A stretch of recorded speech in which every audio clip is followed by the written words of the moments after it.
Find the mean absolute deviation. This is pretty gross. It actually makes me mad. Mean absolute deviation, MAD. Anyway, what you need to do first is you need to find the average, or the mean.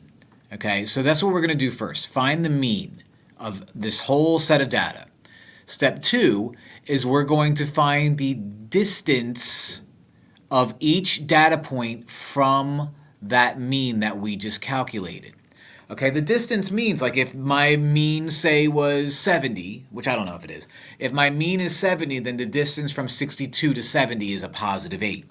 Or the distance from 70 to 72 is a positive 2. So that's the distance. It's the positive length. Once I find all 1, 2, 3, 4, 5, 6, 7 of those distances, I find the mean of those distances.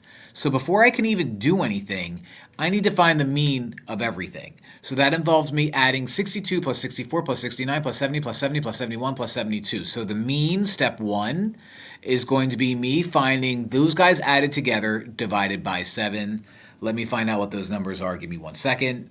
So that ended up giving me 478.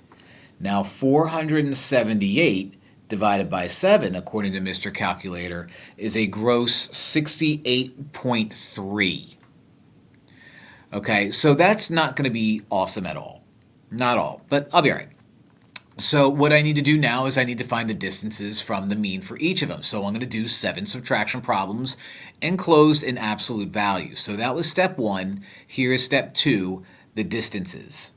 Okay, so the distances are going to be absolute value of 68.3 minus 62, the absolute value of 68.3 minus 64, the absolute value of 68.3 minus 69, the absolute value of 68.3 minus 70, the absolute value of 68.3 minus 70 again, the absolute value of 68.3 minus 71, and the absolute value of 68.3 minus 72.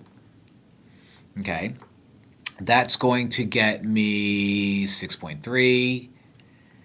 That's going to get me 4.3. That's going to get me 0.7.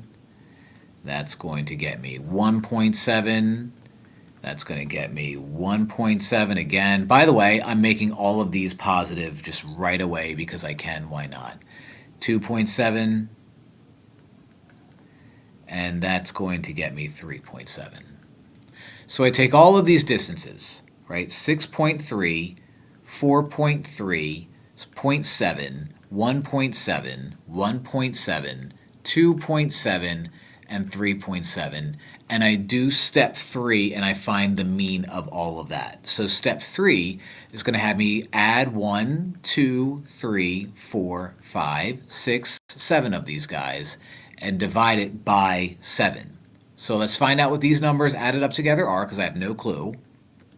That becomes 21.1, and 21.1 divided by 7 is going to be 3.014, so we'll do 3.01.